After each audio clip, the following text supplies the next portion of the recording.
We're here, College Football Frenzy. Welcome. Oh, man. Welcome. Thank Your you. host, Coach Schuman, with the great Shane Stafford. We're going to talk some college football today and talk most importantly, well, not most importantly, but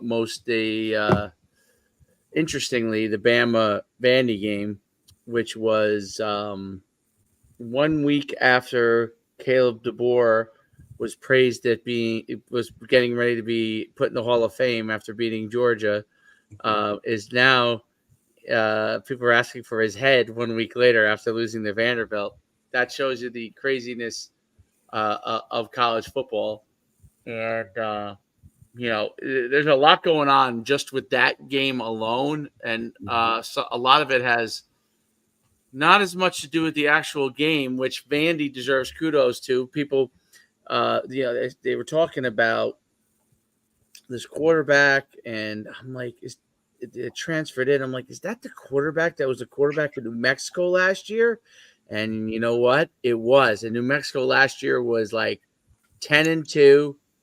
He was the undersized quarterback. Jerry Kill, who was the head coach there, went over to help at Vanderbilt. I think he's with Vanderbilt. Yeah. Quarterback there with him.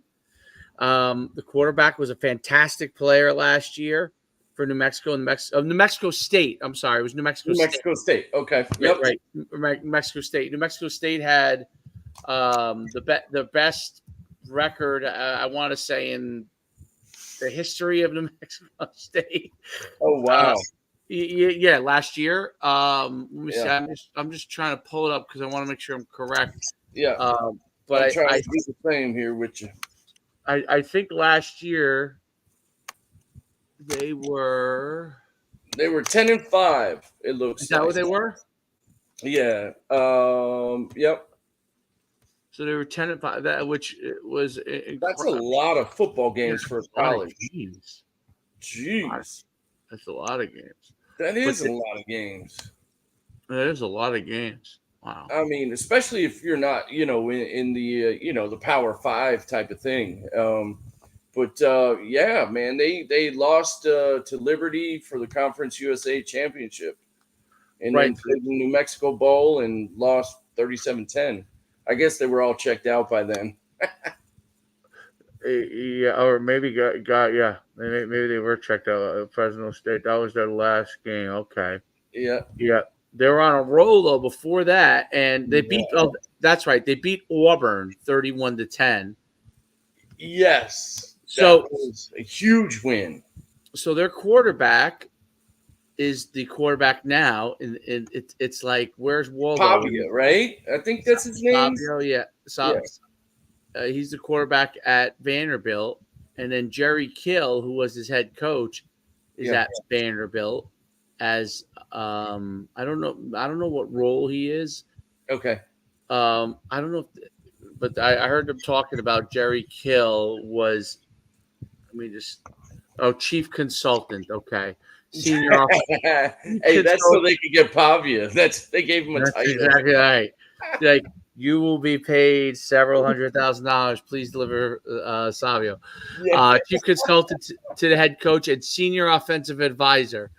Yeah, come on, man. What is that? What is that? We're not fooling anybody. Yeah, we advise that we're gonna get this quarterback. That's what I'm gonna advise you on. And his road is wild. He was a JUCO kid. He at JUCO originally he played. He started out there like, oh, we're gonna play a quarterback, receiver, tight end, running back, like playing them all over. Yeah. And he was the third string quarterback, and then you'll identify with this. After week one or several weeks in, something happens to the first string quarterback. And then I don't know what you're talking about, bro. and then the second string quarterback, I guess, played horrible or something. And then they're like, well, go in, basically go in. And he killed it. And then he ended up, no one really wanted him, but he went to New Mexico State, killed it there. Yeah. And obviously is at Vandy. Never looked back. Yeah, that was amazing. So that was shocker to say the least. Vandy's been pretty good this year, which is amazing for Vanderbilt. Nick Yeah. Saban made the mistake of saying that basically you don't lose to Vandy, and then Alabama lost to Vandy, and they played what Nick Saban said on the big screen there, which is really interesting. Let me see if I can pull that up because I thought that was a pretty That fun. quote. Oh yeah. He's great. I could only imagine while you're pulling that up. Just imagine like if he was in that locker room and he was still the head coach, what he would be saying to reporters out there in front of him. Oh goodness, great boy! Oh boy, he'd be like, "I'm pulling every one of these NILs, and Oh yeah. we're firing everybody." Oh yeah. I mean, no doubt. Because that guy he's so old school, man. We all know that about him. That's what everybody loves about him. But yeah, I saw where Paul Feinbaum also destroyed Alabama as well. I mean, he just attacked him. And you know what though? Neither of them are wrong. Like if I'm sure, Saban probably has some comments that he had made to, the head coach now and possibly some of the team members, but Paul Feinbaum wasn't wrong at all saying like, how is this team? They just beat Georgia, and now you're going to lose to Vandy. Not that Vandy's bad, but come on, man. Like they had a letdown, a terrible game. They're still college kids. Very well paid, some of them. And and then how about Malachi Moore's crash out, like complete, as they call it now. Kids call it crash out. That's what it's called? Yeah, it's called crash out. So here's this crash out. Yeah. I don't know if you can see it. Talk to me, Goose. But here it is. Here he is crashing out where he's like losing his mind at the end. This is when they're going to take a knee. Yeah. And then he comes over. Oh, wait, hold on. Let me see if I can get it. See if this one does it. Oh, jeez. He's thrown. Yeah, well, you haven't seen this. Watch. It gets better. It gets better. So now this happens. Then they see him coming in 13. He's the captain, by the way. Captain. They place the ball. Watch what he does.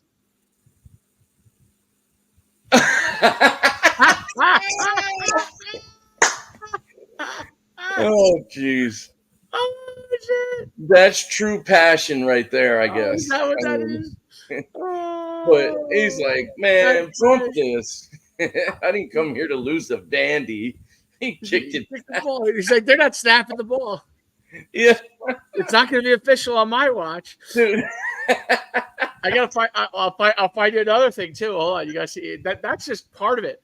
He has another one. Hold on. They try to take him off the field. I can't. You gotta see this. He said, "Screw this." You gotta see this. Hold on. Let me see if I can find this. This is fucking. This is like. Let me see. I'm trying to find where the coach is. I'll tell you this much: I need to get better lighting in this place. Barely see my handsome face right now, Dave. I'm getting a little worried. Yeah, I just drove back from New York City, 5-hour escapade. I have to get a knee replacement. So get the heck out of here. Yeah, but I mean, right now the shots they give you, which for your knee are holding up, but it's just a matter of time. So yeah. Let me see here. I'm trying to see if I can't believe I can't find it because you have to see this. It's pretty crazy. Oh yeah, I just don't know. I don't know if it's got like removed or what, but yeah, he was. Let me see if I can get it. If you haven't seen it, it's worth the watch. It's worth it. Let me see if I can find when he was. And what's his name again? Malachi? Yeah, he's a captain.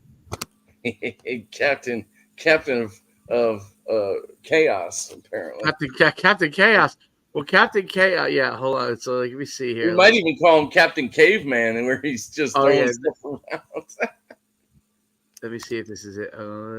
I want them to show. I wanted to see if they show it where the coaches are trying to get him off the field. I can't believe that he. It's so funny that they kind of like scrub that from the internet, but basically, I'm sure basically his coaches are trying to get him off the field, okay, because he's losing his mind. They're like, come off. They're like walked halfway out there. He's like, no, won't come off the field. They send a player on the field for him to sub him out. He sends the player off the field. Yeah. So he sends a player that the coaches send on for him. Yeah. And sends the kid off the field. That's funny. So he basically said, head coach, I'm making money and I know I can kick your tush. And right. I'm not coming out. I'm not coming out this game. Bye. Send your minions. F you, right. Hey, there's I just found something, man. It says here's a collection of Malachi Moore's meltdown against Vanderbilt, and it's on what is this? I don't know what this is. It's Tony. I don't know. He must be Greek or something with the way this name is spelled, but it looks like it's on Twitter or whatever they call it now, X. Okay. But yeah, it's pretty crazy. I wish I could know how to do what you're doing there with. Well, go to screen sharing. Go to present. You see present. Hold on. Present what? On the bottom it says present. Does it say you have a button present? What on the stream thing? Yeah. Oh yeah, I see what you're saying. Yep. Go to present and then go share screen. Okay. Don't show this tip again. Share screen. All right. Oh, okay. Okay. I think I might have it. Big dog. You might have it on one of your tabs or something, maybe. Yeah. Yeah. Did it show up? Let me see. Oh, let's do this. Hold on. Is that it? Yes. Yes. Can you play it? I cannot. Okay. Let me see if you I have can to play. Do something. Hit play and see if you can expand that. No, I can't. But anyway, I think I have to. Okay, we'll work on that. Hey, to everybody watching and learning or listening, the kid right here is learning. So what now what do I kick that guy from the studio? Can you what now? Oh wait, hold on. How do I remove that one? Yeah. Oh no, then I'll unpresent it, man, maybe or something. All right, hold on. Let's see if you... I got all kinds of Nikes going on. Alabama coach, nope, don't want you, buddy. Anyway, moving forward. Can you unpresent it? Can you unpresent it now, or hold on? Let's see here. Let's see. I could probably just kick it. Oh, I got rid of Shane.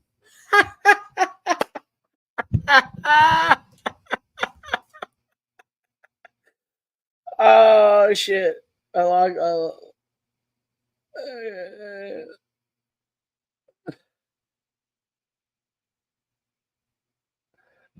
that's funny. I accidentally kicked him out. He should be back here in a second. There he is. What just happened? Now that's funny. I kicked you out by accident. Oh, you did? I was like, oh man. Hey, let's stick with what I know. And that's not this yet. So I that game was great. The interesting thing is that Bama is in very different than when Nick Saban's under Nick Saban, right? Like, and in the transfer portal era, like any game is on the table, dude. It is. You're right. You don't know, like, because the thing is, that's a great point, Dave. You don't know how well teams are going to mesh. You don't, because there's a lot of talent out there, and it's a matter of the talent meshing with each other and meshing with the coaching style and meshing with the, offensive and defensive schemes. Like it really, how do you with betting going on now, I'm sure like the people that are running all these betting lines and all that stuff, man, they're licking their chops like, yeah, go ahead and bet on that team. You know what I mean? They're just going to get a buku amount of money right now. Well, it's Texas is number 1, Ohio State's 2, Oregon's 3. I watched the Oregon game the other day. I watched Oregon on Friday night, maybe. Yeah. They look pretty good. They always look good. They're fast, man. They're creative. They're fast. They get a lot of those California kids, and they fly around. And they get gear. They get gear. Oh, they get gear. Penn State is 4. Yep. Probably Uga. One of your favorite places as MIAO. Yeah, Georgia, then Miami, which is amazing. So Miami, then 7 is Bama, Tennessee's 8, Ole Miss 9, Clemson 10, Iowa State 11. Iowa State, they're the ones that have a coach he's a really good coach. And I think he was the guy that could have left but didn't. I like Pitt. I think Pitt is a sneaky 22, man. They're not bad, bro. This guy Eli Holstein, their starting quarterback.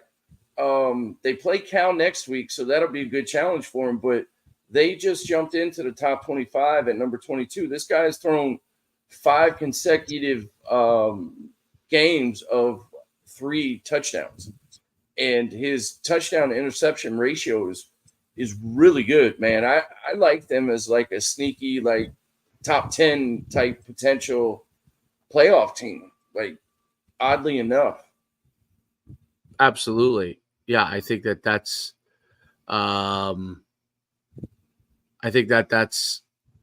shocking that Pitt could possibly be there. Their coach is good. Their coach has been a guy that's not been for NIL, so it's interesting. He's building his program. SMU is 25, believe it or not, which is a shocker. I mean, that is. They haven't been good in so long, but they're very good. And then Nebraska, I don't think they're ranked, but they're 5-1. Nebraska. Yeah. They beat Rutgers in a really good game.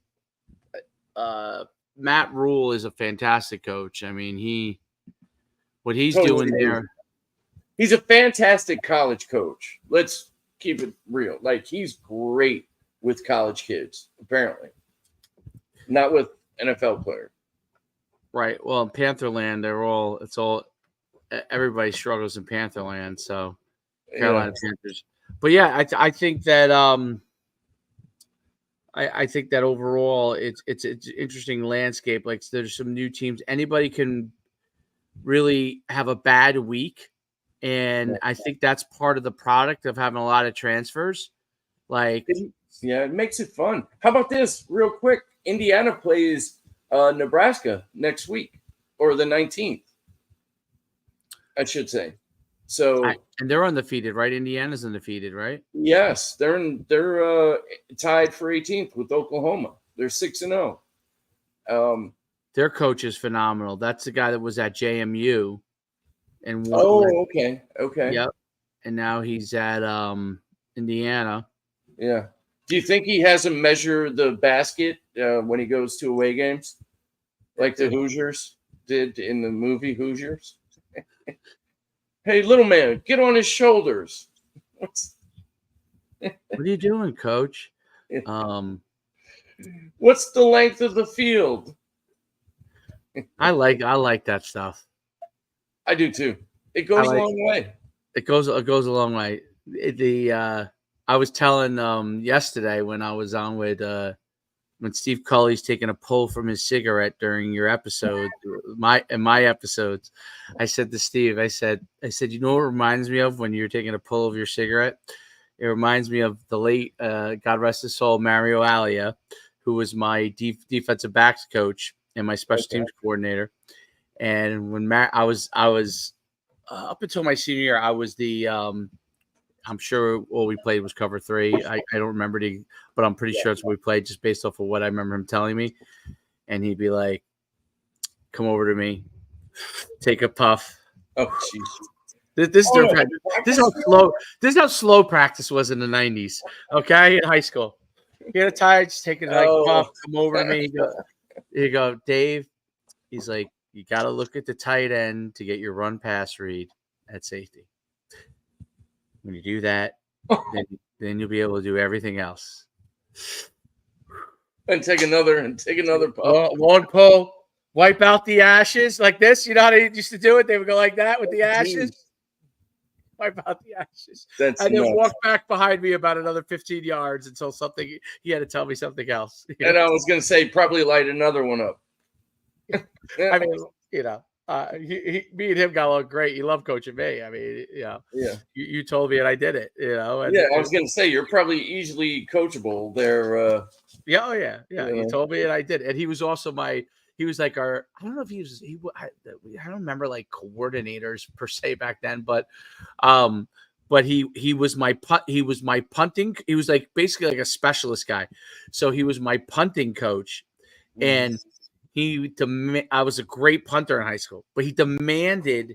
The reason why I was great was not just because I had like some talent there, but it was because I would come out. This is way before everybody does it now, but he would be like, make sure you're out, get dressed, get out to practice. I would come out to practice. He'd already be sitting there, just taking a couple of long pulls and and he would be there and he'd be like, all right. He's like, whoever the center was starts taking the snaps. I take my snap. Let me see you hold it. He would go through the whole thing. Like how I would have to get it, hold it, show him how I was holding it, show him how I was holding it. Do my drop. I didn't drop. I was drop. I mean, I'm not telling. And I would drop simulate. Like I wouldn't actually kick. Right. Okay, now you're kicking easy. So drop, simulate, kick it. He's like, I want to see it spiral. That's the goal. And it doesn't have to go far, 20, 25 yards. Work on making sure you spiral. Now kick through. Like there was a whole process to it, right? Yeah. I'm sure kicking coaches do that with their but absolutely. Coaches don't do that with their guys. This guy did it and man, I used to boom those things. And a guy several years before me went to Penn State played for the Atlanta Falcons. That was a punter from our high school. Okay. And he was a quarterback in high school, but he went to Penn State as a punter, and he was a big guy, like 6'4", and he went to Penn State as a punter, and he played in the NFL for quite a few years. Ralph Giacomo, that was his name. I had his card.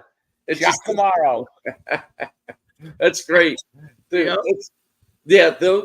like you said, though, those kickers, punters, and everybody, they're doing all that stuff now. Like it's going, it's extreme now. They have their own coaches, but very rarely did you have a high school. But most high school coaches were like, "Oh, okay, back like then, get it away."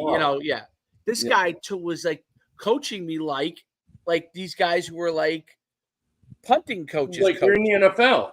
But he used to do the same thing with me. I was the kick returner and punt returner.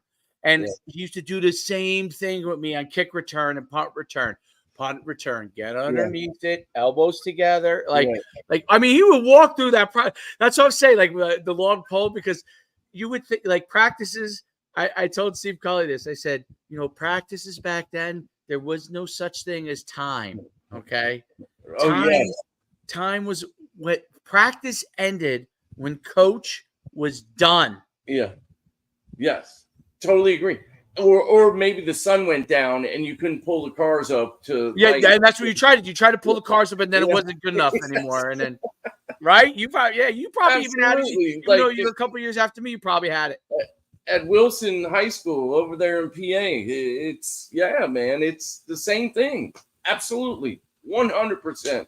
We're like, Coach, we can't even see the ball. Good. You don't need to see it. You're handing it off. Yeah. Oh, yeah. 40, 50 times a game, 100%. No doubt. Now they're throwing it 40, 50 times a game. No, I know it's so funny. I think back to how everything was. It's just so different. But it was, you're right, 100%. Like, everything, like when we went to college and there was horns. Like, the first time the horn blew, I was like, "What the fuck's going on?" Yeah, you're like, is that? Do I need to get under a desk? Are we getting? I started running. I'm like, "Where am I running to?" Oh, that's so true. I was like, what is that horn about, man?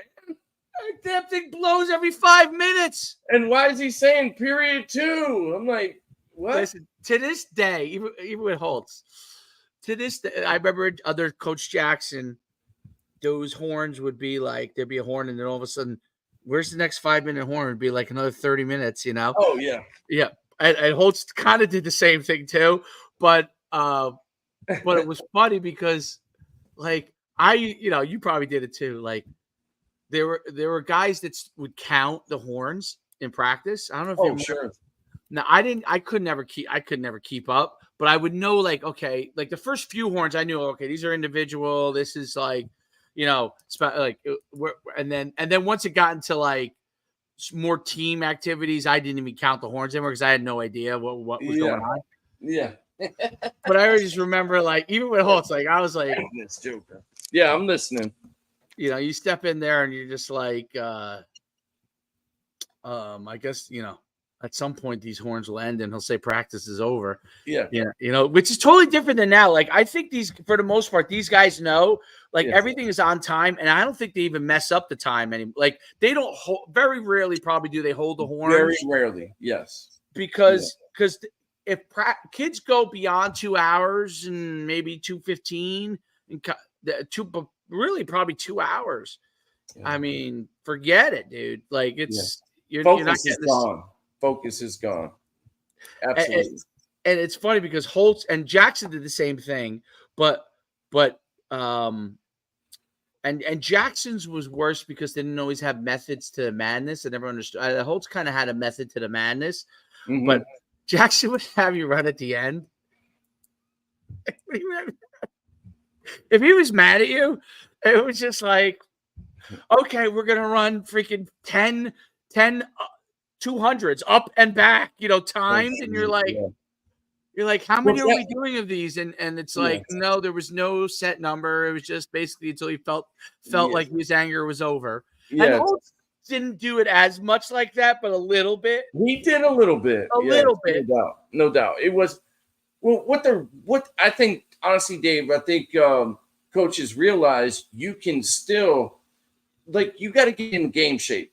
Yes. When do people ever run 100 yards? Never. 200 yards? Never. You can't. So what they do is now, and it's really brilliant, the fact that whoever the first coach was, hey, we're going to practice a little bit more up tempo. We're going to have 2 squads. We're going to do this. So when one team gets out the huddle, the next team goes on. Or, if it's a big play, hey, get somebody else in there right now. We got to learn how to play at a game type tempo. Correct. And I commend them for, like, adjusting to that. And Chip Kelly was one of the best that did that and creating a tempo, and everybody kind of followed him in regards to that. Ironically, Chip came from New Hampshire. He was coaching at New Hampshire was known for what? Running the football 40, 50, 60 times a game. They didn't care if they didn't throw it at all. Jerry Azuma ran for 9,000 yards. Yeah, and I know when they beat us the one year, heck, he had 52 carries, I think, not one fumble, and ran for like 250 some yards, and it was tremendous, man. And that's what they did. New Hampshire always gave us trouble. They had a great D coordinator at the time. I forget his name, but they were one of the first to actually. Who thinks this little school up there in New England Northeast would be able to run schemes where they drop a defensive end? And that used to screw me up because we had no idea what was going on, kind of a thing. And Chip really has changed this game, even in the NFL. Now UConn's doing the same thing, man. Segue. But you like that. UConn's doing the same thing now in terms of trying to get a playoff every 8 to 10, maybe 15 seconds type of thing. That's one thing I noticed about him. This new OC or this OC, I don't know how new he is. I'll be honest. I'm kind of ignorant to how long he's been there. But what I will say is he's trying to do that. And now with the transfer portal, you can do that at UConn. It's just a matter of the cheese. The cheese. The green, the lettuce, the cabbage, the money. Cheese. You know what that's from? What movie that's from? What is it? You guy comes. This guy walks in. They go cheese. That's from the movie Old School when the guy who's the president of the school comes in and they're all their fake fraternity and they're hanging out after they went out drinking. Yeah. The president of the school who I guess he used to make fun of, and he come they're like, oh, it's cheese. He's like, no longer cheese anymore. It's President. And the guy who plays that role. Movie. The guy who plays that role is the guy who played what was the movie where the guy's in like an Hollywood agent. Oh my gosh, you're killing me right now with this.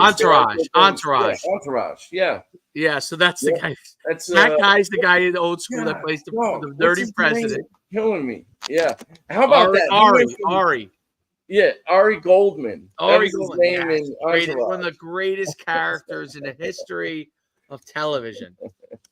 Great character. Great character. Yes, it was absolutely a great character.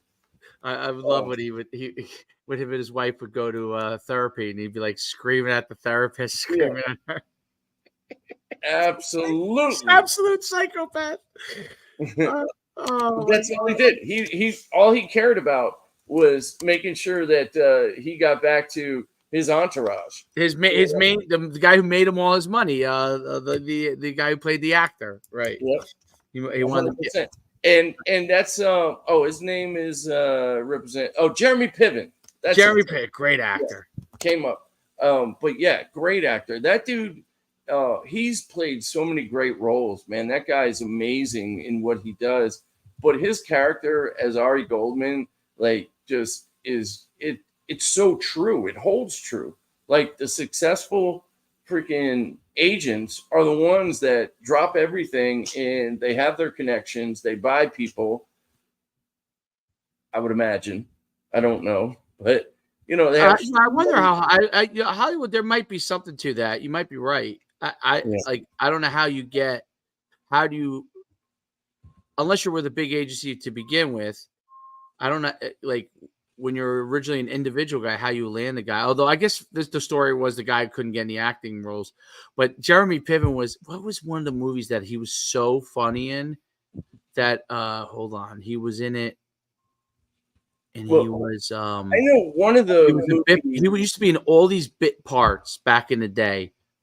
And hold on, I'm trying to see if was it yes, he was in he was in Say Anything. He was in all these like One Crazy Summer. He was like a John remember John Cusack? Remember him? Yes. The movie Say Anything, One Crazy Summer. He was in Grosse Point Blank. Those were all like John Cusack movies. And then I guess he ended up breaking out, doing some other stuff. But he's been in so much stuff. Holy cow. Yeah, he has. Dude, Smoking Aces, when he played that he was in Smoking Aces. Huh? Yeah, he was in Smoking Aces, yeah. And he played that I don't know what it was. I don't know if it was cocaine or whatever it was. I don't want to make this about drugs or anything, but no, you're 100% right. Like the dude is an amazing actor. Like he can play a corny role, he can play a powerful role, he can play a role that is perceived as weak, but yet he still gets stuff done because he has, addictions to things. Like this guy's amazing, man, in what he does. Like he is phenomenal. And the crazy thing, he's almost 60 years old. Is he really? Yeah. He's one birthday away and he looks like he's like 45. Yeah, what is he? What is he taking? I need some of that. Yeah. Hey, Hollywood has they have a lot of friends there. Well, they clone you and then they put you back out and they just put your other body back out to pasture. So they're like, this is the newer version of you, and now Yep. Now you're this guy. How about so UConn's What walk off goal line stand touchdown? runoff? What would you call it? I said runoff because he was Runoff. running his butt off. There will be a walk off. Yeah. He that was unbelievable. So what do you think about the game? First of all, I'm curious because you probably were watching it in like, Yeah. what the heck is going on? Especially since you're from PA and near Temple, Yes. or somewhat near Temple. And my stepbrother is. I'm sorry about the lighting, people. I'm trying to get this. I got to get this fixed by next week. But the point is, I thought it was sloppy, offense and defensively. I thought, and special teams wise, I didn't think we were. I don't know what it was about it. Maybe they were feeling themselves because they came off 2 big wins, offense and defense, being really, really successful. Buffalo's always been a get back right game for us, going way back to when we played Buffalo. But the block punt, I thought defensively we are who we are. We're starting to step up. We're making plays. I do think we need a lot of help on the offensive line. And no disrespect to the guys we have, but the game plan originally I thought was good, but we didn't adjust to what Temple did well in comparison to what we could potentially do well. And I thought we should have run more downhill against them. They're doing some things.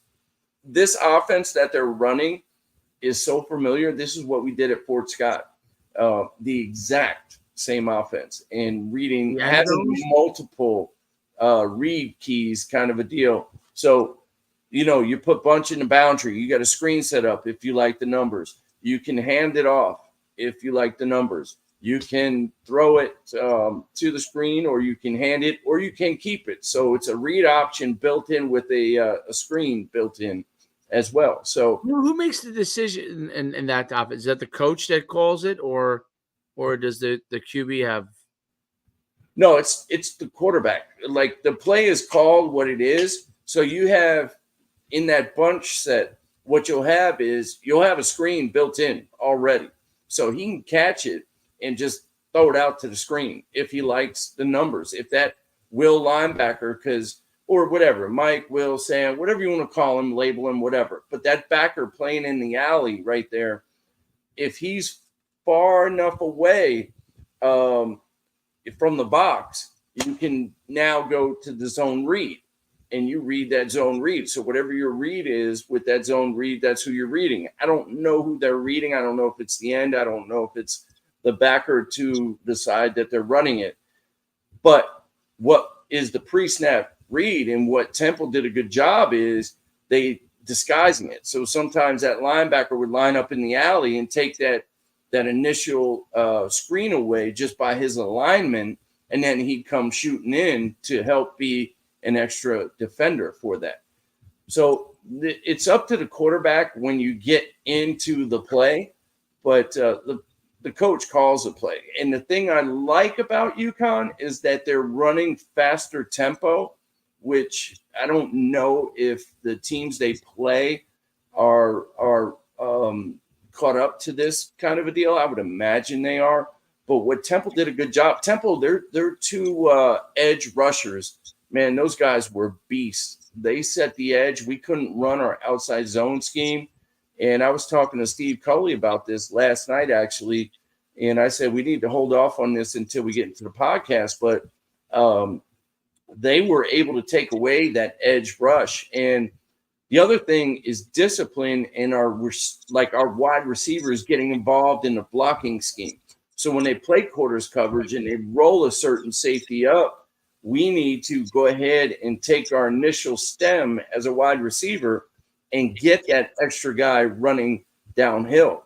There was one or two times that I saw where if that wide receiver to the boundary, if he took away that safety that came downhill, we might have bounced it outside once we got the edge sealed, but we didn't, and he cuts it up. And there was a couple things that I thought we definitely need to get better at. The quarterback, I don't even know how to say his name, Figanio. They need to get Skylar Bell the ball more, period, point blank. And the other guy, number 4, and Cam Edwards, period. Those 3 guys need to touch the ball like every other play. Somehow, some way. They make plays. And I'm glad to see that Skylar, when Skylar Bell, when he got hurt, I'm glad to see that it wasn't something terribly bad. It looks like he just kind of sprained his knee. He fell down awkwardly. But when he's out of the game, they miss him tremendously. That guy's a beast. We need to help protect our inside, our tackles, especially the right side of our offensive line. We're not great yet on that side of the football at the offensive line standpoint, and that really stood out. But I thought defensively, we played tremendously. We challenged them. Turnovers hurt us, no doubt, and that blocked, obviously the blocked punt for a touchdown. And on that note, Dave, dude, when you're backed up, you need to have some kind of audible. Whoever is in charge of calling that, they showed that they were bringing pressure.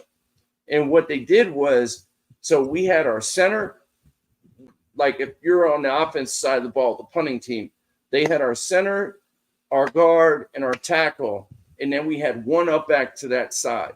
So we had 3 for 3, actually 4 for 3. But what they did to the other side is overloaded it.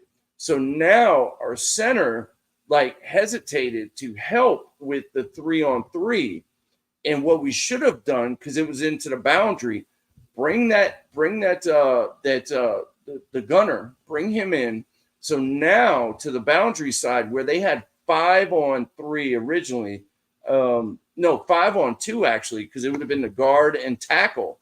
So now you bring the gunner in. Now it's 5-on-3, and then you had 2 up backs on that side. So that would have been 5-on-5. And then now you make a call because you bring that gunner in. It's not like the guy who was blocking the gunner was pressing him. He was 10 yards off. Bring the gunner in. Now you have, instead of 5-on-2, now you have 5-on-3 plus the 2 up backs, and now you have 5-on-5. And now the up back on the other side where it got blocked, now you actually have 4-on-3 instead of 3-on-3. I don't think it would have ever happened if so. There's some kind of miscommunication there. And I know that's kind of a long, especially not having video to show, but it's kind of an elongated version of why that that punt got blocked. It should have never happened, to be honest. And if that doesn't happen, along with, I think Skylar, he was missed on an outcut that would have gotten a first down by Figano. He, for some reason, didn't throw the outcut in the first quarter. And then that first down that they should have gotten, that the refs called him being short. I forget who it was that caught it. No, it was Cam Edwards. It was a toss play to the right, and Cam ran it, and he got the yardage necessary to gain to get a first down. Well, the refs ended up calling it short, and then we got stuffed on 4th down. Right. And that killed us. And that's where I thought we, as a as a coaching staff, I think they should have taken that timeout, let them review it, and they would have found out that they had it. And now we potentially are going up 7-0. Yeah, I think that there's a couple of things that we have to just kind of clean up that are part of an issue. I think the change in quarterbacks, this time they had a chance to prepare for whatever. yeah, they had a chance to prepare for him as opposed to him coming in relief, which is usually that's an advantage because they don't really know as much about what your skill set is. But when they can prepare, they have a better chance. And they played a lot more man coverage on them, forced them to try to run the ball, and they had more guys in the box than running. And he's not a great runner, so that also was part of it. Great. But yeah, I think they're in good shape. I mean, like you win a game like that in tough fashion, and when the game's on the line, you win the game versus losing the game, which could have easily happened. And that's a another notch on your belt. It's a good thing. It's another win. And I think you're in the right direction with everything from that standpoint. So, but yeah, I think that we have to continue to improve. The quarterback situation's a little dicey, but we'll see. It is. We'll see how that goes, and then we'll see if the other guy comes back. But overall, as a team, they're improving each week. That's a game that they would have lost a couple of years ago, and they won. So, I totally agree with what you're saying, Dave. I truly believe that this last year or 2 years ago, hands down, they would have not been able to make that goal line stand and shut the game down and end it. I also think they might have lost their heads. And, remember Skip always used to say like the plan or whatever and don't flinch kind of a thing. They're not flinching now. It seems like they're getting their confidence. And that game against Syracuse, I think, is going to be a huge, huge game to determine whether they're going to win 10 games or 8 or 9 games. Absolutely. Do you think Skip still uses the plan when he coaches Pro Bowl? I think he uses some form of it. I'll tell you this much, brother. Look, being and I know it's just arena football, but when you're dealing with 25 to 35-year-olds, you have to approach them differently. You can't use these little hokes and cornball stuff. Yeah. You will get called out very quickly by guys that, especially, when it's not the NFL, these guys may have been there. They are trying to get there. You can't use that stuff, Dave. I've been in those locker rooms. I've been in those meetings. You have to be a straight shooter. You cannot come at them with, oh yeah, like the plan. The plan is, let me get my best dudes against your best dudes, because the coach isn't winning any game. I love how Bill Belichick said that. The coach is no matter what on the areas, don't flinch. Yeah. It's the 7 areas. It sounds great. It motivates 18, 19, 20-year-olds. I used to be like, the meeting. What was the meeting? Oh God, I like you bring me back on some of these things. So the meeting we would have after the games, the next meeting, what would that be? Monday, when you would do the specials, like coach would come in and they would like go through the specials with the whole team in there or whatever. Yes. I was obviously on a decent amount of specials, and I would just be glossy eyed. I'd be like, I wanted to take a nap, and then it's like rewind. Yeah. Rewind. Yeah. I'm like, again. It's like I can't keep my eyes open. How many times do I have to watch this guy miss his block? I got it. This guy missed his block. He's an a-hole. He missed his block. Can we move on, please? Because I'm gonna fall asleep any second if you don't move on. Well, I would tell you what they do at the next level is they just fire your behind. Yeah, exactly. It's better. Yeah. You don't have to rewind it 5,000 times. Nope. They just say, hey, you can't get the job done. This is what Jay Gruden always used to do. I love that. Man, I wish they did that. Dude, when I was with Jay in Orlando, man, he's just like John, because I was with John in Gruden in Tampa. And I'm telling you, man, they just said, hey, this is what they would both say. Oh, that's my fault. That's my fault. I put you in a bad position. As soon as you heard that, you knew your job was in jeopardy because you knew that person was going to get fired the next week and somebody else was coming in your position. You may not get fired, but they're bringing 2-3 guys in at your position. Everybody knew it. As soon as you heard them both say, like in their respective teams, obviously, as soon as they said, oh, that's my fault. I probably shouldn't have put that, on you. I'll take the blame. Your butt is getting fired. You're fired. Absolutely. You're fired. You're fired. Like old, like Trump used to do. What was that show he had? The Apprentice. Yeah, The Apprentice. You're fired. Fired. Oh goodness. That's so funny because it's like when you have professional athletes, like you actually are expected to do your job. Yes. And if you can't do it, if you can't do it on a consistent basis, there's no need for discussion. Yeah. It is what it is. Like, and maybe they give you one chance, but after that, see ya, goodbye. Yeah. It's funny and how different that is. But it's one of the things that I always thought was really interesting in college football was actually surprised me a little bit was that, and the pros has got to be vastly different. Some coaches would sometimes not play the best guy, right? Because they like the guy. I never understood that.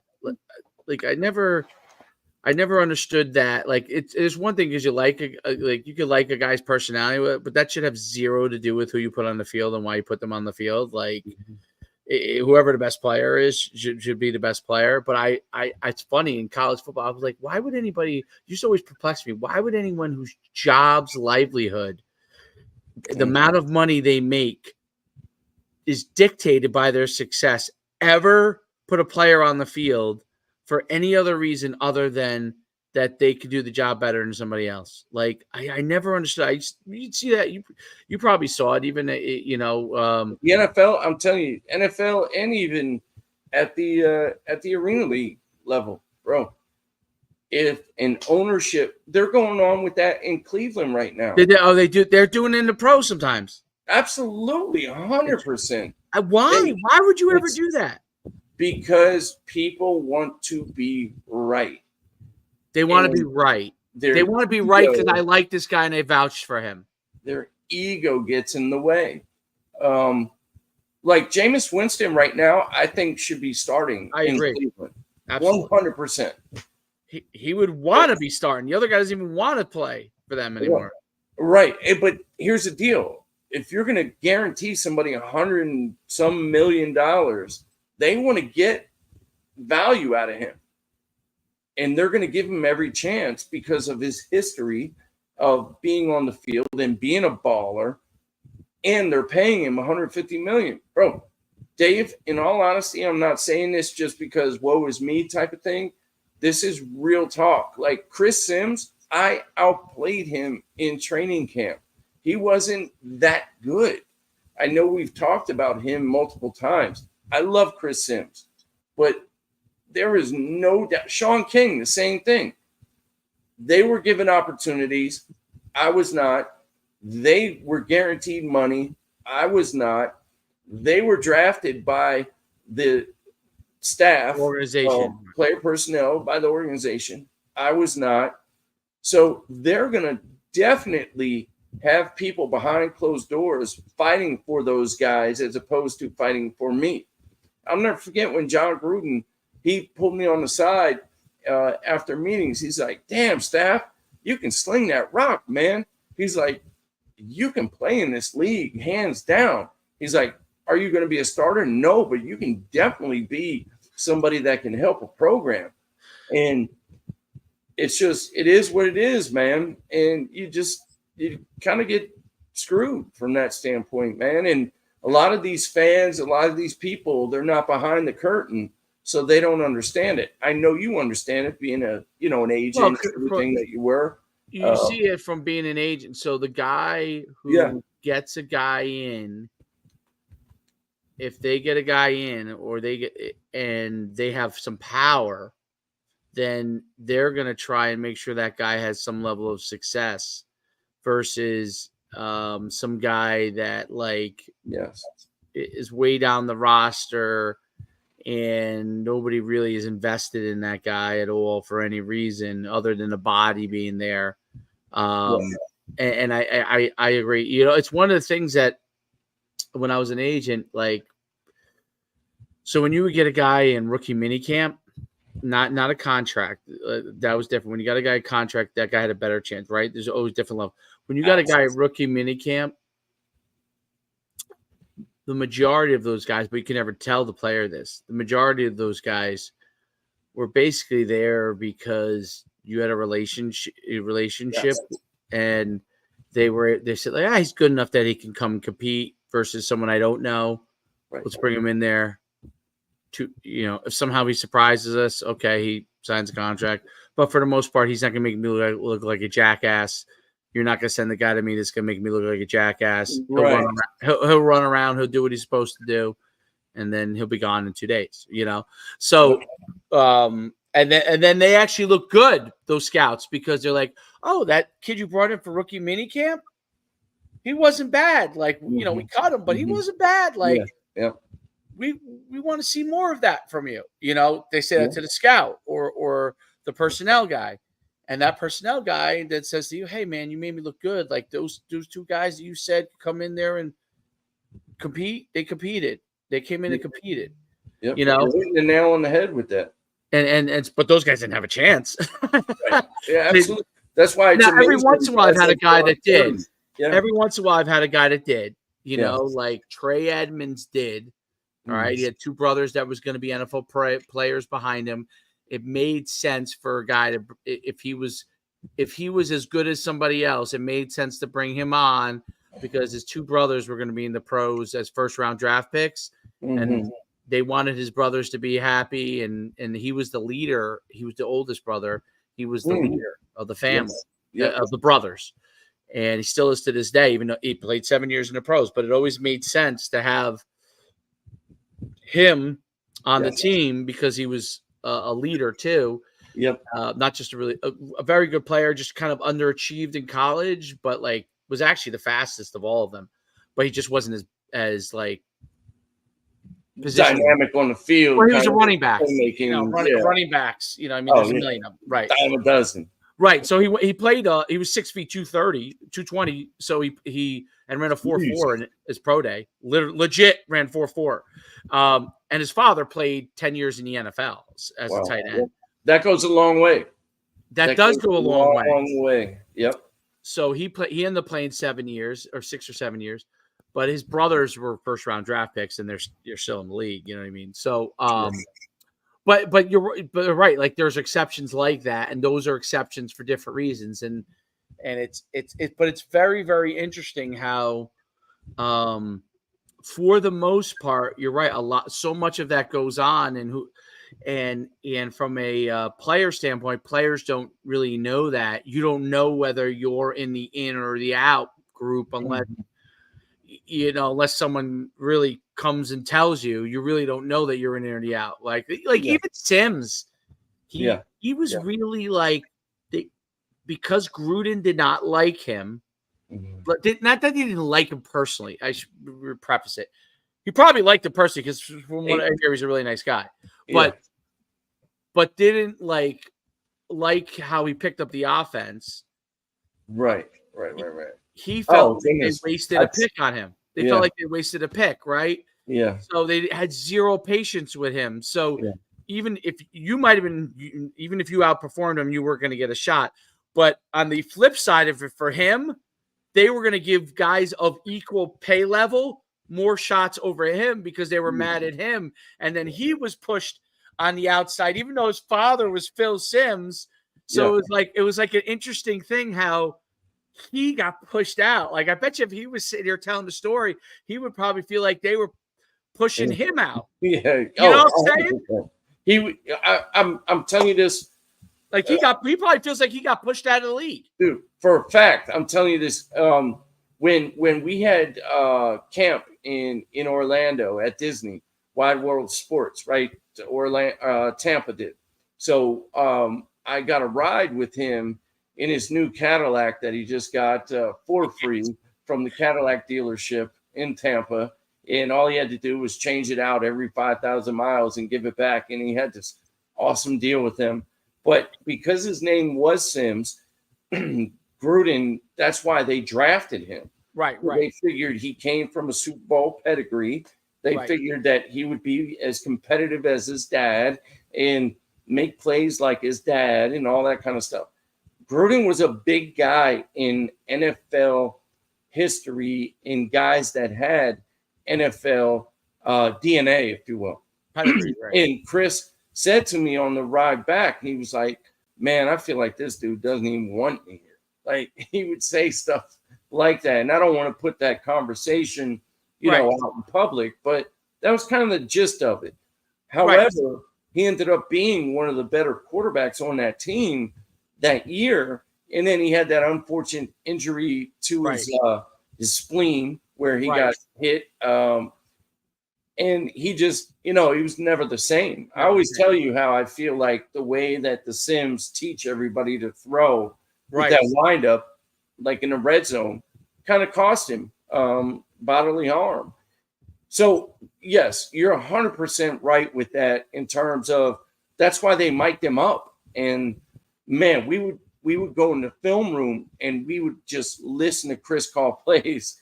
And Chris, he'd be like, blah, blah, blah, blah, blah, south, right. Can you give it to me one more time? And John would come up to the huddle. Chris, what's so hard? Meanwhile, it's a sentence like this long. I know, they're like the paragraphs. It's a paragraph. Yes.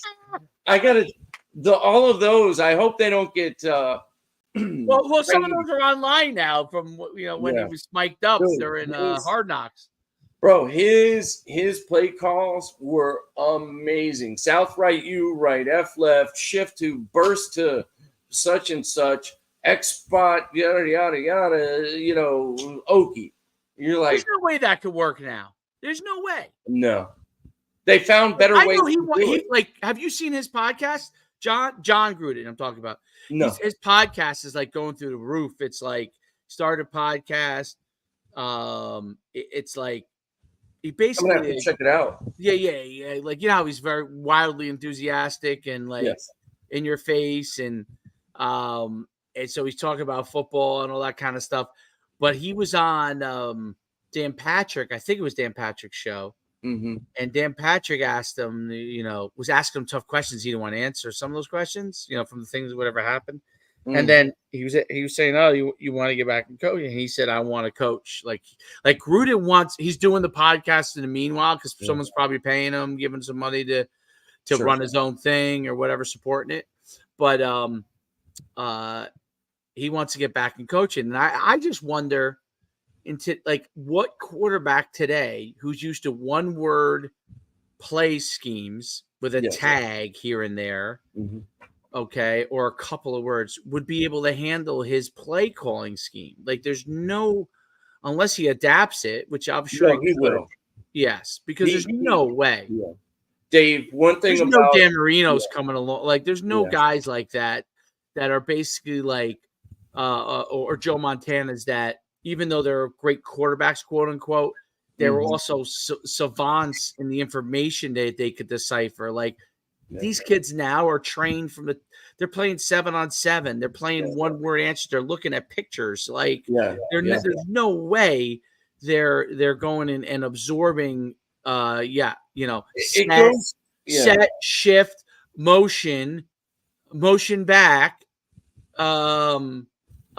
individual lineup tag, like F here. It's an individual lineup tag. Right. Then the play call, then the tags for each receiver. And protection. Or the protection. And then and then you can it to something, or alert it as they do now. That's why so now you alert it to something else. So imagine that, Dave, being in that offense. So not only calling one play, but then we would go can, two, whatever. And so you're calling two plays. And I mean, I remember when when John was like, hey, Shane, I'm going to give you some reps this game. It was a preseason game. Dude, I was getting it, and he would repeat it twice. And all I would do was just regurgitate what he was saying in my headset to the huddle, just so everybody knew what they were doing. But as I'm saying it, I'm like, I don't even know what I'm supposed to do right now, because worried about you know what I mean? Like, it was nuts, bro. It was nuts, like trying to understand all that, regurgitate it without getting any reps really in practice. The only time I could get it was when I was running the practice squad. And to your point, though, these kids nowadays, you don't want them to think. It goes back to that old saying, you can't play fast if you're thinking. No. So that's what these coaches are now doing, is they're taking the thinking out of it for the players, which is genius by the coaching staffs. And those are your successful offenses. Look at Jaden Daniels over there at Washington. Dude's balling, bro. Balling. And Cliff Kingsbury, man, give that dude a bunch of kudos, man, because he was all about the college offense. He's running more of a pro-style offense. He's running the football. It's not all this crazy stuff that he had with Kyler Murray, because he knew Kyler Murray from college days and that kind of stuff. He is adapting to his quarterback. And in my opinion, Dave, those make the best offensive coordinators and D coordinators. Knowing KYP, man, know your personnel. And Cliff Kingsbury, as much as Jaden Daniels is balling this year, it's because of Cliff Kingsbury, without a doubt. Interesting. Yeah, the offensive coordinators now completely have to adapt to what they're doing and have to move. Like they're all doing it. I just wonder how many guys still call out. There's no way Gruden could ever do that again. No. Because there wouldn't be a guy they wouldn't even know what you're talking about. You're like, what? Wait, what? Huh? But here's the other thing about Gruden. When he was doing his whole deal with the NFL quarterback deal and those meetings and stuff, I actually was fortunate enough to be able to go in there at 4 a.m. into his little cave, and we would go over things with different NFL coaches and all that kind of stuff. His knowledge must be unbelievable. Oh, his knowledge is there can't be anybody with more knowledge. So what he would do is he would even go to college coaches and try and learn how they are doing what they're doing, because he could foresee that the NFL game, that's why some of these NFL quarterbacks, rookies, are having so much success, because the NFL game is now being played like the college game. For the quarterbacks. They're having the RPOs. Back, 7, 8, 10 years ago, that was unheard of. Mariota and people like that. Oh, this will never work at the NFL level. Yes, it will, once you get everybody on the same page, because the offensive line now are different. They're more athletic. They can do different things. The education of the game starts now at the high school level. So these guys are going into college more educated, offense and defensively. So by the time they get to the pro level, they understand what you're talking about. And it's just now learning terminology. Yeah, there's no doubt. It's interesting too. The offense you run at Fort Scott sounds similar to what the end zone offense is. Basically, there's 3 pit plays built into one. Yes, and then the blocking scheme is the same for basically all of it. It's just what you decide to run, right? So you could block everything the same way. That, I guess, is the whole key. I think that continues to become the key to play calling, that the flexibility for the quarterback to run multiple plays within the same exact look. Whereas the old days, or not even old days, just like a few years ago, a handful of years ago, it was like each play basically was its own entity, and which is really great. Like as quarterbacks get the ability to look at it and they understand what's going on. I mean, it makes a big difference, and it's so. What's interesting about college coaches too is that this is allowed. This kind of stuff has also allowed college coaches who do not have as much playing experience to become successful. So one of the things that you see in college, I get messages about this all the time. Hey, coach, I'm looking to break into college coaching. Like the guy played high school ball, maybe, and they all want to coach in college.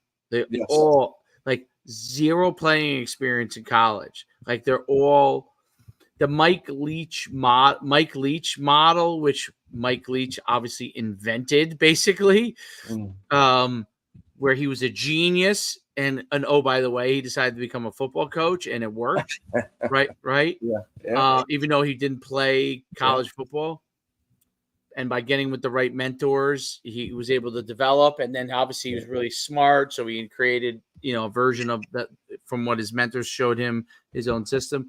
You see more and more of those guys in college now. I actually think that the NFL is a different animal because NFL likes to have position coaches of guys who play in the NFL because it just makes sense. They can relate, at least a couple on their staff, because they can relate to what it's like to be a pro. And sure, it's not even about yes, their coaching is important, but it's as much about the fact that they understand what these guys are going through too, as much.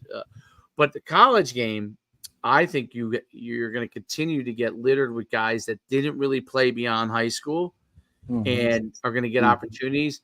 And I think that coupled with transfer portal NIL thing makes for a weird leadership position in a sense that the person is not a really strong leader by nature. There's going to be issues like what you see with Malachi Moore, and I'm not. This has nothing to do with whether Caleb Dor is a good leader or not. That has nothing to do with it. Understood. But it means that you'll see more of those because they will feel like this guy wasn't a baller like me. This guy wasn't a baller like I was. Like this is just some guy who can dial up plays. You know what I mean? Can dial up schemes, and there becomes like an alpha thing going on between players and the coaches, where the coaches used to be the alpha dogs. Yes. Right. Like Bear Bryant, Nick Saban, Kirby Smart's an alpha dog, right? Like he played at Georgia, I think this is where he played. So there's guys like him that did, and there are guys, but you're seeing more and more of the younger coaches, the ones that are assistants that I'll use a good example. Art Briles himself was obviously a great coach. I mean, whatever happened there at Baylor, but fantastic coach, fantastic. His son, who is like a very reputable offensive coordinator, he didn't play in college. Yeah. It's happening. I mean, look at the guy down there in Miami with the Dolphins. He played at like a small school, maybe, I think. But the guy they're more intellectual. And I will say this, it does say a lot about the players as well, Dave, from the standpoint that these players, they're not just thugs. They're not just, line up and, let's smash head. You know what I mean? Right. They are starting to understand that there's so much more that goes into this game. And if you believe in that system, you're capable of having success. Now, what I will say is this. Once it gets figured out, what is that guy going to do? Like, how are they going to follow him as a leader? Like when that whole thing happened with who's the cheetah down there in Miami? When he Tyreek Hill? Tyreek Hill? Tyreek Hill. The way the head coach handled it, I thought was okay. But I think that's kind of how he almost lost the team too, because he's not black. He's never played football at a high level. So now these players are looking at him like, hey, coach, yeah, we know you know the X's and O's. That's why, the coach at golly, I'm terrible with names. The coach at Pittsburgh with the Steelers, that's why everybody respects the hell out of him. Number one, I know I'm going to catch flack for this, but he is black. Number two, he played in the NFL for a long time. Number three, he's extremely committed and successful. Like, let's not ever lose that fact. The guy's a Super Bowl winning coach, but he has so many factors that go into it, even besides being a Super Bowl winning coach, that players can relate to. That's what players want at the NFL level. They want to be able to relate, and they want to know that man, let me repeat, that man can lead us other men. When stuff hits the fan, they want to know you got our back, and you're not afraid to put your name out there in the media and take all this criticism for something that maybe the Cheetah did wrong. I mean, the way that pullover went, Cheetah could have handled it a little bit better. Tyreek, he could definitely handle it a little bit better. He didn't have to cops that way. But I respect the way their head coach defended him. And I'm telling you, the players will respect that as well. There are so many factors that go into being a great coach. That's why I love San Francisco with John. What's that? Kyle Shanahan. No, Shanahan, but also John Lynch being the GM. Yeah, the GM. That dude, man, you talk about respect. That dude owns respect because they know he has their back. He doesn't care what color you are, as long as you continue to follow the standard that is set in San Francisco, he will have your back. That's what's going on in Houston now, too, with their head coach. He's doing a great job. It's not a wonder. Yeah, it's not a wonder why these teams are being successful. But if you allow ownership to dictate what coaches do, you're not going to have a successful team, because those teammates and those players being in a locker room at that level, those players will now see it and they'll say, hey, you're just going to answer to whatever. You're not even going to stand up for us. You got to stand up for your players if you're going to be a coach. And no matter what level, you got to stand up for your players, and you got to have enough dignity, integrity, and whatnot, and be bulletproof when all the shots are fired at the team. You got to step in front of it, and you got to take all those shots. So I look at it too. You see, you saw the Jets guy got fired today, right? I did not. He did. I knew it was going to happen soon. Yep. Like, I thought the clock was ticking.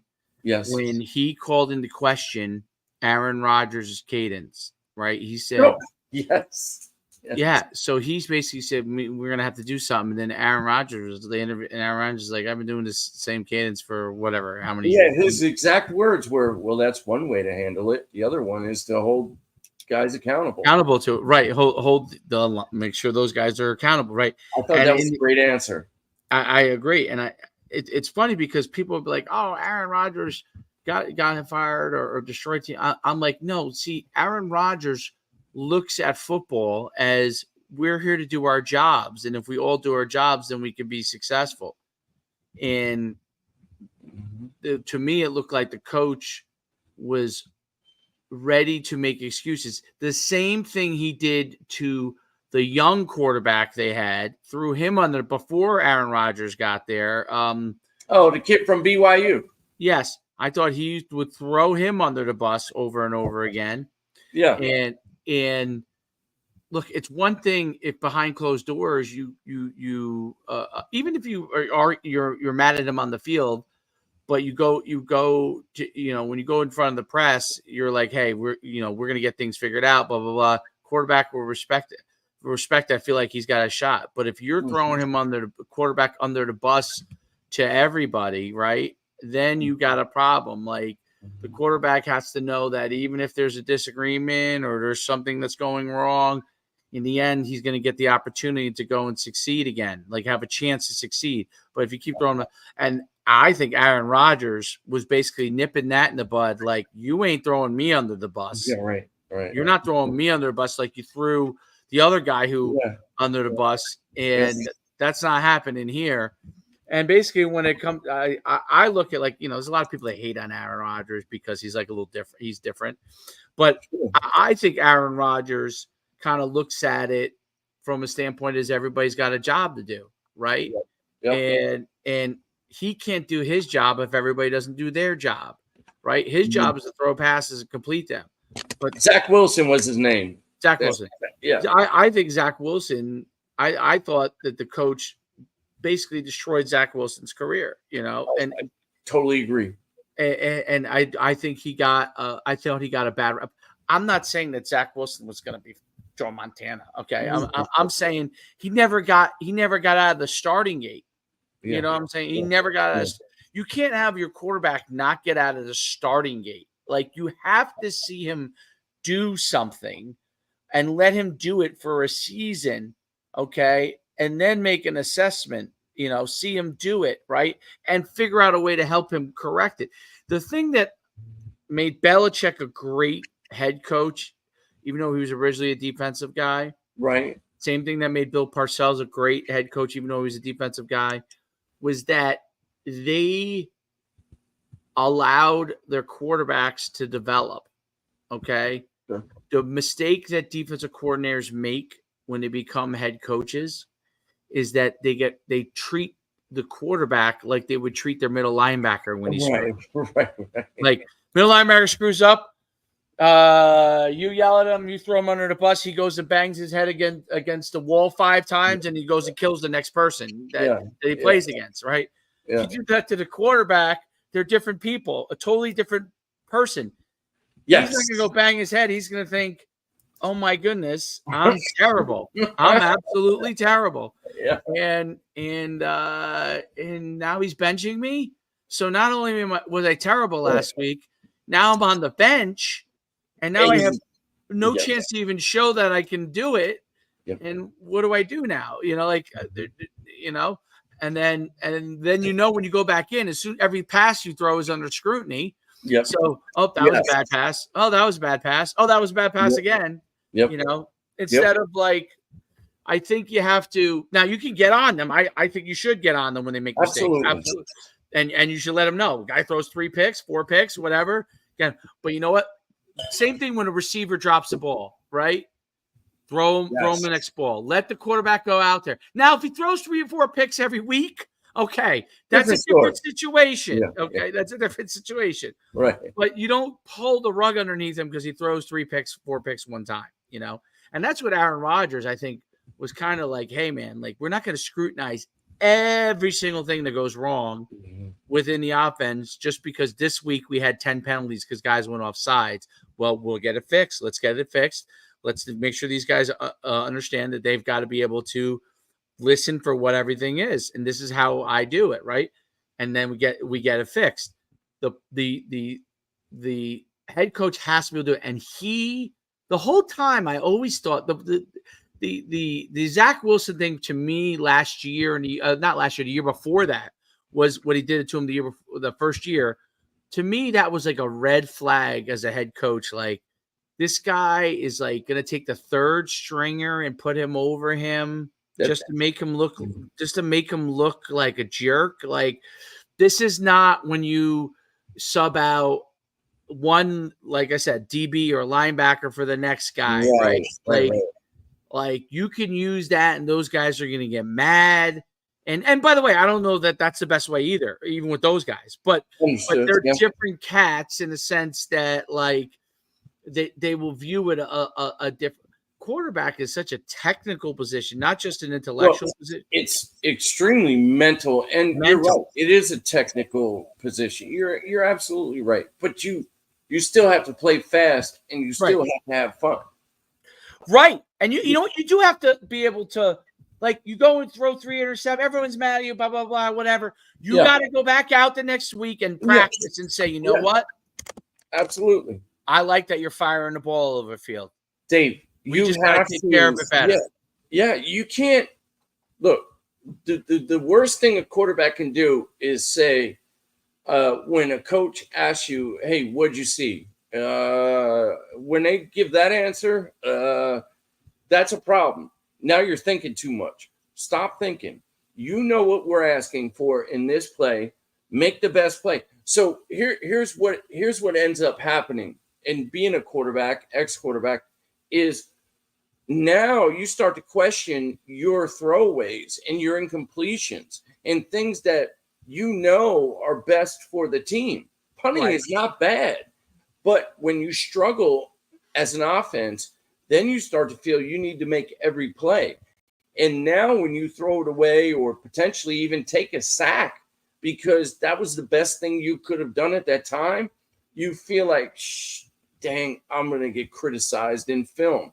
Like, no matter what you do, even when you complete a ball, you feel like, I should have left it more outside so he could have caught and run with it. Or I should have let it a little bit more so he wouldn't have gotten caught from behind. Like, it gets in your psyche that much when you have a head coach that you know doesn't believe in you. And it kills you. It kills you as a quarterback because it's not like playing defense where you can just run around real fast, knock somebody out and get to the ball kind of a thing. On defense, hey, 10 guys can do something wrong. As long as one guy does something right, it's good. But on offense, 10 guys could do something right and one guy does something wrong and it screws the entire offense up. Like, everybody's doing what they're supposed to do, but a guy misses a block or gets beat, just physically gets beat because the guy won that rep. That happens. When you're the quarterback and you don't have a guy that can see it objectively, you're screwed. You're screwed. There's no doubt about it. And that's the difference. And I think that's why Saleh probably should go back to defensive coordinator for a couple of years again. Yeah. And then what did I screw up on there? And some guys aren't made to be a head coach. Listen, he looks the part. I totally agree with that. Looks That's the part and everything. Profound statement, bro. Profound. Some guys are just not meant to. Like there are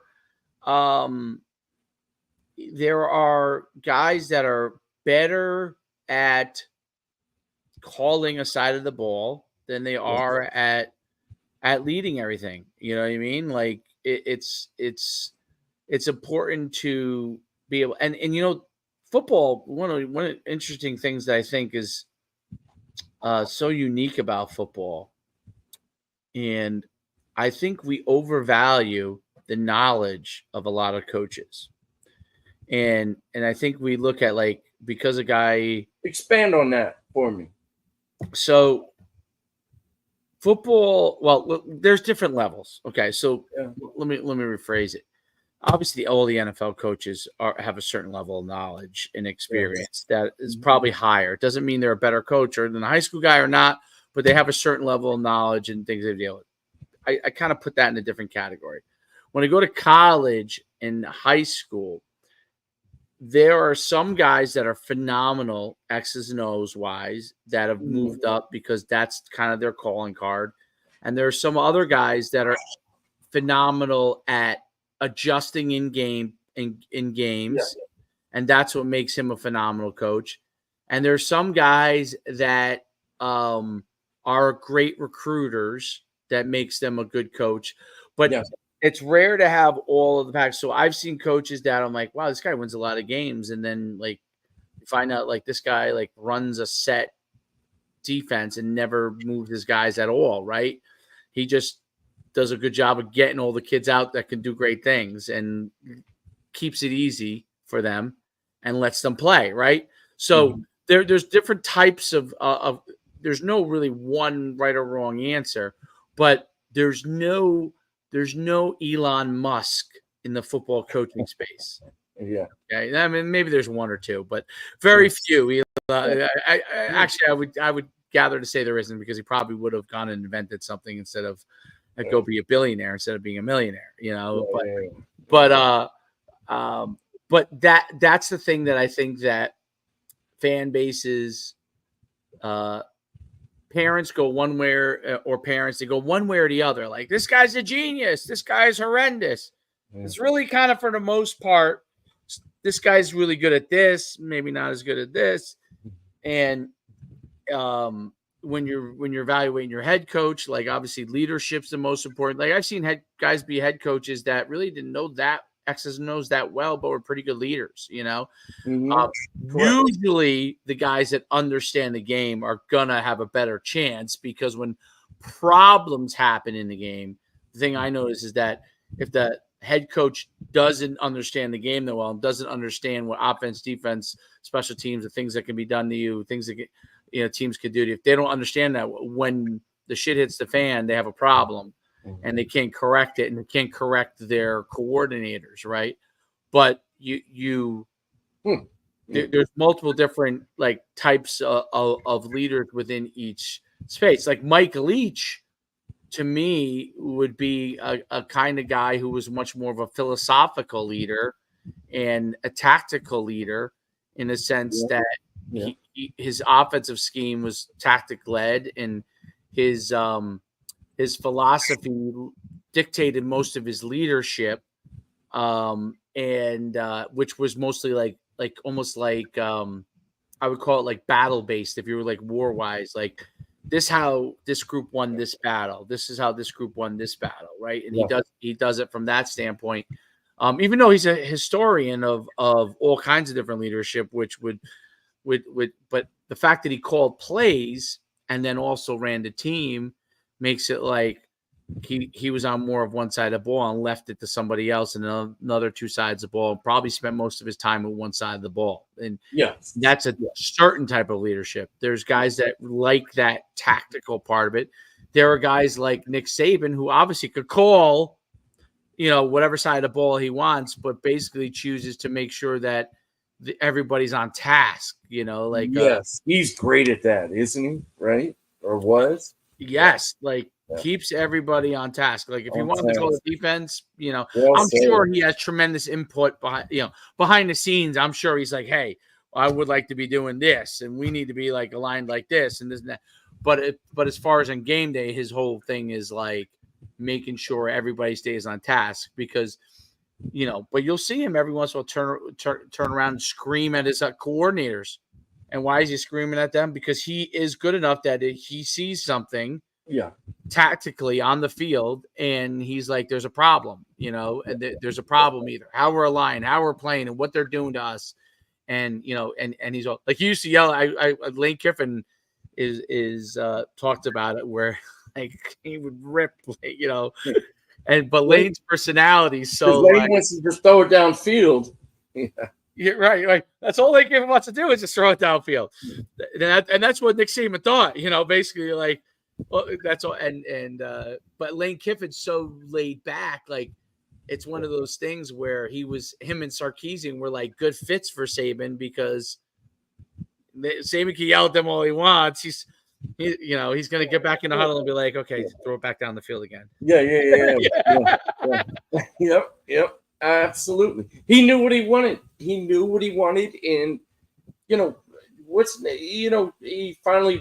bought into it. Saban did. He finally understood, like, hey, we have the athletes. We can run it all day long. We have these RPOs now, and he bought into it. He saw. See, that's where you got to appreciate somebody like Lane, and even Belichick. You got to, they're downhill guys. They're old school guys, and they ended up saying, "Okay, this is where football's going. Show me that we can do it." And if you show him you can do it, he'll do it. Yeah, he's about winning. It's about figuring out what you got to do to win. It's about and what you can do to get the most out of the guys that you have. That's hard, by the way. Like, people don't realize how hard that is within a game. Like, not just I'm talking about preparation wise, but when you're in a game, like let's say you're giving the running back the ball, okay, and he's running all over the place, and people are like, why don't they just give it to him all game? Right. Okay, I see his eyes. His eyes are telling me he's tired.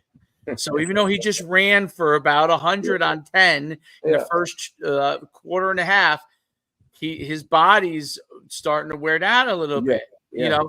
But like the fan will be like, the mistake they made is they didn't give it to him 40 times. He had 10 carries for 110 yards in the first quarter and a half, and they stopped giving him the ball.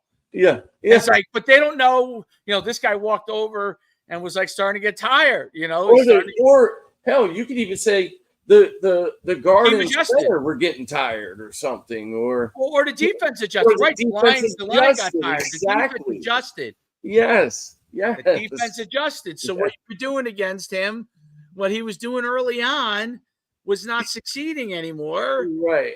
But it's funny because the fan doesn't know that. Like the fan has no. They're not behind the curtain. They really have no idea, and they don't know the course of a game. Like you can't see insides of helmet, but a coach can see when a kid walks or a kid, or adult in the NFL. Sure. Right, walks over, and you could see in his eyes. Like I always said, like that's probably one of the things that you always thought. Like you could see in the eyes of a player if he can keep going, because usually they give you that reaction, or if hold on, like he's kind of like he needs a blow, he needs a break. I could keep going at him, but he ain't gonna give me anything here. Like give him a couple breaks, see if he come back and go in a little bit, right? Yep. Like you see that in a guy's eyes. You could see 100%. You have a great player, and if he's having a bad day, and it's just not gonna be his day. You see it. No matter what's going, no matter what it is, it's like you can force feed him the football. Why did they take him out? It's like today's not, it's not his day. Right. The next week might be his next week will be his day. Yeah. He'll be okay. And he'll rush for 250. But today he ran for 45, and that's the fan and even the parent. They don't understand that. Like they don't understand the in-game things. Yes. And everybody makes mistakes. Coaches make mistakes. Everybody makes mistakes. Absolutely. But they don't. But you put them in the situation, and if they were going to go do it, they'd be like, "Duh." Like, play. I would just run 3 plays and just run those 3 plays. Yeah. Okay. And run them till the cows come home. Run these well. Yeah. What happens when they stop those 3 plays? Yeah. What are you doing now? Right. Well, we didn't practice for that. Punting. We're punting. Yeah. We're going to get great at punting. Yeah.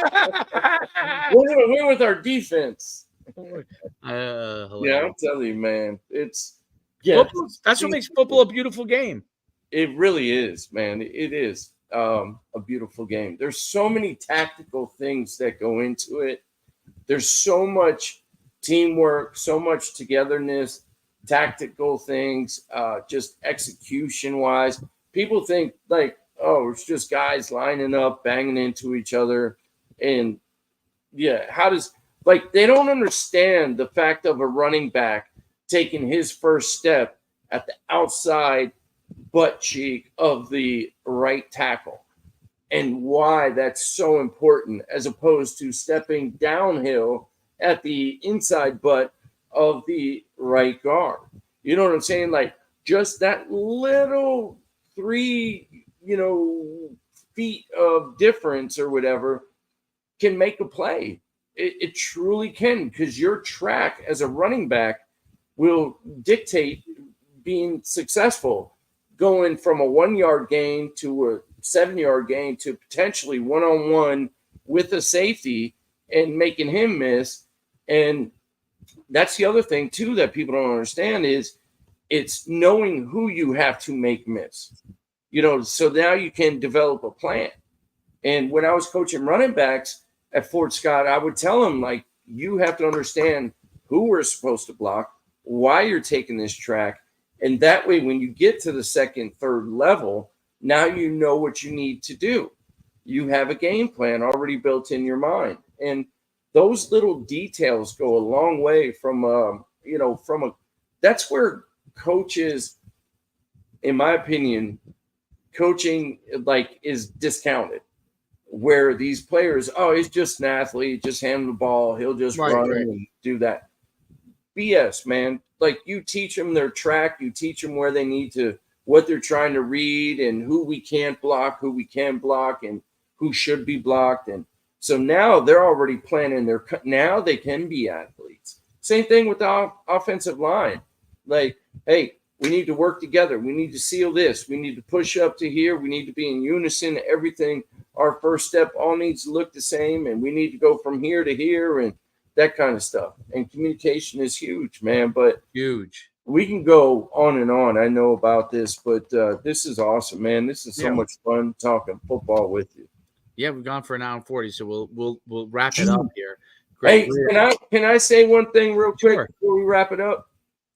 I just want to give a shout out to all my Tampa Bay peeps. I got my Lightning in the back, Tampa Bay, the Tampa Bay Rays, obviously Tampa Bay Storm, and everybody in the Tampa Bay market. They're about to get hit with something really terrible, Dave. And I've been through a bunch of hurricanes down there, living there for about 18 years. The Tampa Bay community is awesome. You've been down there to visit, but I just want to say this, man. I wish them, and prayers go out to them, because I know how bad it can be being through some of those hurricanes. And this one looks like it's going to be the worst that they've had in about 60, 70 years, man. And I just pray for everybody that I know down there, and truly, hope that they're all taking the right steps to stay safe and get the hell out of there, because it's going to hit possibly as a category 3 or 4, which is going to be devastating in the Tampa Bay area. Yeah, I heard it's like going to be the worst hurricane in 100 years. It's awful. Even in Orlando, they're going to get hit. So anybody in the 407-813-727 area codes, man, be smart. Don't challenge this one. You're going to be without power for a long time. So I hope and pray that they're doing the right things to stay alive, to be honest. Yeah, and prayers are also with the people in North Carolina from the last hurricane. Exactly. The mountains had stuck up there. You know who lives in Asheville, and I don't know if there's any situation, but Butch Parma lives in Asheville, North Carolina. I didn't know that. Last I knew he was in L.A. That's how long it's been. Yeah, he lives in Asheville. Okay. I don't even think I checked on. I was curious. Yeah. But he doesn't really post a lot on. Yeah, he's kind of like me. I got to get back into it, but man, I appreciate you letting me say that, because you know how that Tampa Bay area is, man. Yeah, of course. It's a beautiful area, and they're about to get something that we have not had down there. And I say we because I truly see myself as a Tampanian. I don't even know. Right. Well, you live there, so for almost half my life, man. No, I know. Yeah. Tampa Bay is I haven't seen anything posted. I don't know. But remember where he lives in down there at Harbor Island? What's that? Down there in Harbor Island. Oh, yeah. Downtown. Like that's probably going to be all underwater. Oh, really? Yeah. Yeah. Like 5-6 feet of water. Quincy Hips, good friend Quincy Hips. Yeah. He sent me a picture from this last hurricane, and his wife's car is like up to the door, like to basically to the window of their SUV. Already? No, from last hurricane. From the last one. And this is what's crazy, Dave, is with this hurricane, everybody has all their stuff out there to be picked up by the city and their trash and everything. Those are going to now be projectiles, and they're just going to 140, 50 mile an hour winds just going to be thrown into houses and windows. And so it's going to be a disaster, bro. It's going to be a disaster. So all the people, I guess, they're trying to get out, right? That's what they're definitely trying to get them out. My goodness. Yeah, and the way it's projected is it's kind of going right through. It's like a lateral. Yep. Lateral. It's not like a north and south hurricane like we would have. That's why I was saying Tampa, St. Pete, Orlando. By the time it gets to Orlando, it'll dry up a little bit. But the big thing is in that Central Florida area, when you have a hurricane, what happens is then tornadoes start to hit. And so that Central Florida area is going to get hit by tornadoes as well as the hurricane. And flooding is going to be rampant in the Tampa area. Central Florida, they're going to have hurricane and tornadoes. So it's, it's not good, bro. It's not good. It's talked to a couple people down, actually not a couple, a bunch of people. My Hatrix people, obviously, down there in Tampa, they're getting things done. Talked to Amy Doe, my ex-wife, still keep in contact. She's like, for once, like trying to leave for the first time. We always stuck it out, but her family, her mom and her stepdad, they live in St. Pete, and from Helene, their house is completely flooded already. So they've been staying with Amy for the last week and a half because they can't even get into their house right now. So it's only going to be that much worse after this. Hurricanes, tough. But Florida, beautiful state, but hurricanes is one of the, I guess, big downsides. No doubt. And it's every year. Every year. And you know what's crazy? It didn't used to be that way until like the last 15 years. So there's something to be said about this whole global warming. I don't know what it is, bro. I'm not a scientist, but one thing I do know is there's a lot of hurricanes. There is a lot. Well, that's why the Miami Hurricanes are called the Miami Hurricanes. Hey, there you go. They didn't call them that by accident. Yeah, right. All right, let's get off this episode. Positive note. Positive note. We'll see you all next week.